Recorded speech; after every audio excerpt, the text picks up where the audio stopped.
Yes, he'll be the perfect soldier, but his head is not flat enough. Work on that.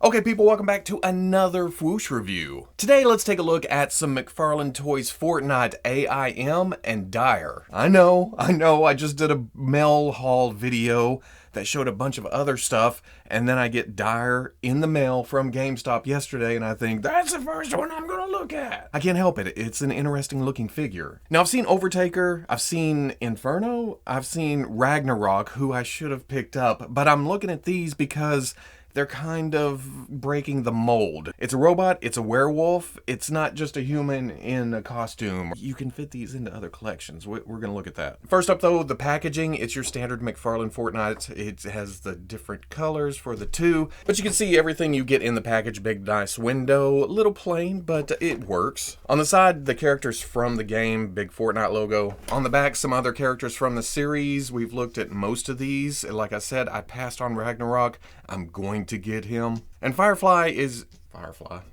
and Havoc is hitting the GameStop website right now. That's where I ordered Dire. It got here super fast, and then I picked up A.I.M at a GameStop in Indiana. On the other side, again, the two characters from the game. On the top, same thing. On the bottom, tons of legalese, barcodes, but we're gonna get these open and see what the actual figures are like. Getting them out of the package, the stand is blistered to the insert, so you gotta tear that out. Fairly standard 2-foot pegs. The Fortnite logo is etched into it, and I appreciate the extra. They didn't have to do this. It helps if you're in an area with easy to knock down figures, but I've never used the stands. I still appreciate it, but yeah. And getting both out of the package, both are interesting in their own ways, but both are pretty damn awesome. Looking at A.I.M first, I'm just a sucker for robotic type figures. There's so much you can do with articulation here, and it feels natural because it's mechanical. But McFarlane still went in, put a lot of detail, and actually worked in the articulation really well. There's all kinds of hard edges and just vents and here and here, and the pants kind of throw me. I kind of wish, and this is not McFarlane's fault, this is actually the game itself, but I kind of wish it was robotic from here too. I can see the contrast. It's a robot wearing pants, so it's kind of a cool design, but at the same time, in my brain, just because I'm a fan of robots and not so much Fortnite, I would have liked to see robot legs. You have these metal knee pads. It comes down to, again, robotic shins. Even the calf on the back right here is a big metal plate. And down at the feet, I feel like these are supposed to be shoes, but you can see just a slight difference. So maybe it's just silver shoes instead of metal foot. The paintwork on this black and white is a little bit worn, but I'm okay with it. I think that's the design itself. Then there's some red and white punched in here every now and then just to break it up a little bit. There's actually a wash over the whole thing to make it look a little bit dirty. It's awesome looking. Up at the head, it throws in some blue, and that kind of sets it apart from the rest of the body. You almost get a sense of, why is it so different? But the same. It fits in aesthetically, but it definitely draws your eye. But the nice dirtiness to the outer shell body, you get to the insides, and it's kind of plain. There's just some gray. There is some gold right there punched in. It's nice, but up here, it's just kind of a shiny, glossy black. But I don't know, that's just something that jumped out at me. And then for Dire, it's a werewolf figure. And looking around, I don't have a lot of these. It's an interesting design. It's definitely Fortnite, but all the sharp edges, it makes it feel a little bit different. And that's on top of the whole body shape. Let's get right to the legs. Looking at it in the package, the feet were kind of wonky, sticking off, and I thought, oh, all this articulation, this dog leg coming down to here, but I haven't had a big problem with it yet. I thought, oh, it's just gonna fall over. I did that on purpose. But once you get balance, it's fine. I do have a little bit of looseness to the bottom of the knee right here, but because of the articulation on the upper knee, the ankle, the foot itself, you can compensate for any looseness. The pants have a nice torn look to them. I like the dry brush on top to give it a jeans look. Not a lot of sculpting right here at the abs. They're kind of just painted on, but it works whenever you're not right up on it. The fur has that Fortnite feel to it. It's just jagged edges. It's not actual fur. It's the same on the arms right here. The vest, or maybe it was a jacket at one time because of the torn look here, it's a nice contrast against the rest of the figure because there's texture to the white parts, or well, the cream parts right here, but even that's set apart with the gold and the red and the different colors. But that ties into the rest of the design with the gold buckle, the gold gauntlet thing back here on the back of his hand. You can see the fingerless glove is another different color over here. But what caught me off guard was the nunchucks hanging from his belt. But just that little detail right here, plus some of the weapons, which we'll get to, it gives me a whole backstory on this guy. He was just out practicing his martial arts in the woods. He got bit, and now he's cursed forever to be a werewolf. It's a martial arts werewolf, and I don't know why. That just tickles the hell out of me. That's awesome. The jaggedness of the sculpt continues up to the head. This is not soft plastic right here, but that's okay. It's not swappable heads, so you're not going to be pushing on top. You're not going to be poking yourself all the time unless you pull the head off like this to show the articulation. You can see down there is a ball joint for the bottom of the neck, but there's also a separate piece, a dumbbell joint above the neck piece. So this is on a ball joint, moves around, and then the dumbbell goes up into the head. Unfortunately, because of all the sculpt right here in the back, you can't get a lot of up, but it still gives you a nice range of movement. One thing I have noticed here, you can see the working ball joint with the little studs on it right there. And for some reason, I cannot get the spine piece lined up. I think it's because the bottom is actually shaped for the pants, so when you try to turn it, it doesn't go anywhere. Also, you can see the upper torso ball joint through the bottom. When I went to twist, I can't see the ball joint actually moving here or here, so I'm afraid I'm about to shear that peg off up there. But there is movement to it, so I don't know what's going on. Even though this is shaped right here, that gives you an amazing amount of movement down at the bottom. Also on Dyer, I see this with Mafex a lot. There's a ball joint here and a ball joint here, and out of the package, it wants to shift automatically over to here. So you're left fighting to get this straight, and it wants to move on you.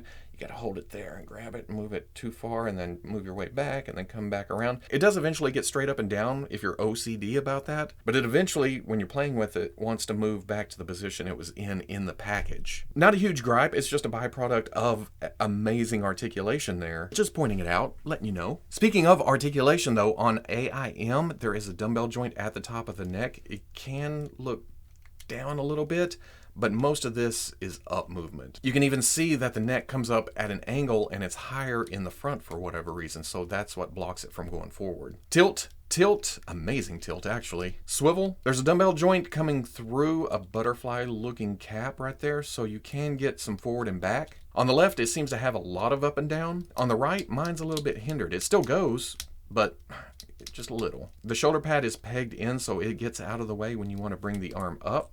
Even with the shoulder pad moving, you get about that far. But that does rotate around. Swivel at the bicep. Double elbow comes most of the way up. Swivel hinge swivel at the wrist. Like I talked about, there's a ball joint at the mid-torso, ball joint at the waist. And with that, you can get not bad forward. Arc back. Nice tilt. McFarlane hips, there's a swivel coming out to a hinge with a swivel at the upper thigh. Bring it forward about that far. Back about there. Out, not bad at all. Little bit of swivel. I think they are still trying to maintain a seamless look to the crotch, to the hip area, and it just gets in the way a little bit. Don't get me wrong, there's a lot of movement here, look at that. But that's at the cost of rotation. Double knee, baggy pants, so it doesn't come near to kick his own ass, but it's past 90. Down at the ankle, it's a ball joint going down into his silver shoes, so there's a little bit forward, a little bit of back, tilt, rotation, and then a toe joint goes all the way up. On Dyer, like I talked about, it's a double neck joint, ball under the neck piece, dumbbell on top of the neck. Can look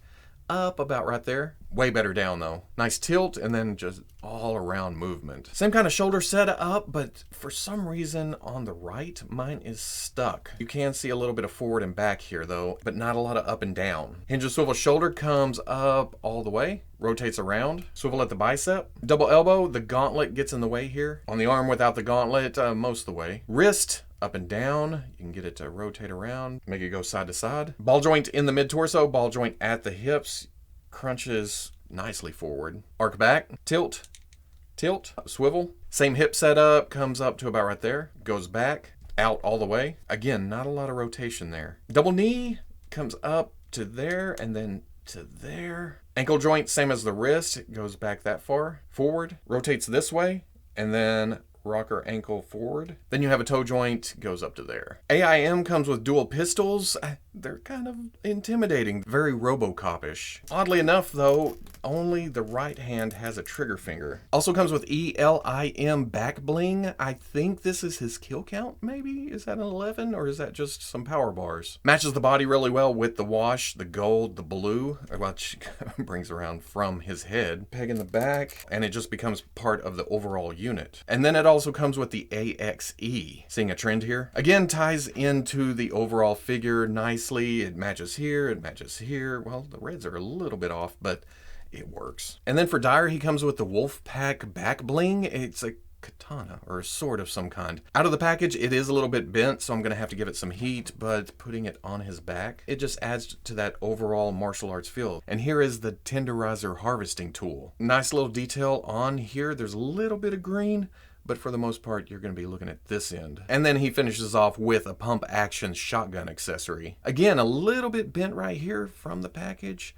Gonna have to heat that up, get it to go over a little bit. Height-wise, both figures stand at just about 7 inches tall each. I have Dyer with his legs fully extended to give you an idea of how he is at full height. Here they are with some of the other McFarlane Fortnite figures like Cuddle Team Leader, probably my favorite of the group, and Wildcard. Here they are with the Jazzwares Legendary Series figures. Remember, Jazzwares is 6-inch scale, even the lower end of 6-inch, while the McFarlane stuff is 7-inch. But if you don't follow Fortnite, you just like kick-ass action figures, this is a robot, this is a werewolf. It's gonna fit in as bigger characters, whatever scale you go to. Because here they are with the Hasbro Star Wars Black Series Stormtrooper and the Hasbro Marvel Legends Black Panther. If you're considering A.I.M for box custom fodder, or werewolf in your Marvel Legends, here they are with the Marvel Legends Build-A-Figure Sasquatch and Guardian. But then if you just like monster-looking figures, here they are with the Marvel Legends Man-Thing and Death's Head. Wow, one thing I'm noticing, and now that I'm actually arming them up, the hands are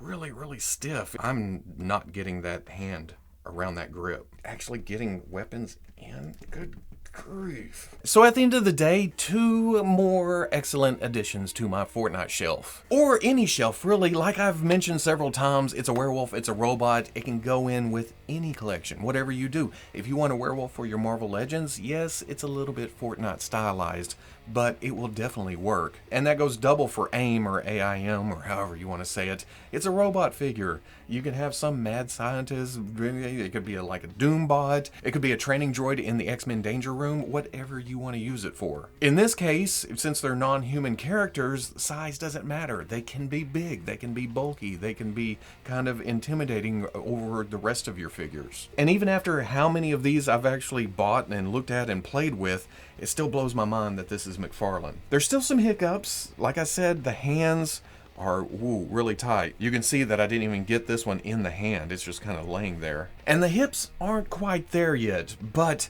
the range of motion in most of the other joints, oh.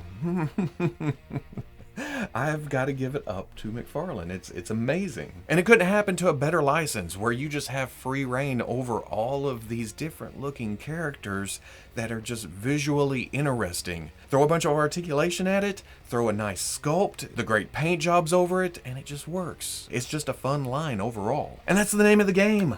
Fun. I just love having fun with these figures, and these two fitting in with different displays. I can put them in different ACBA type situations. Even better. So if you enjoyed the review, comment, like, subscribe. I'll catch you on the Fwoosh.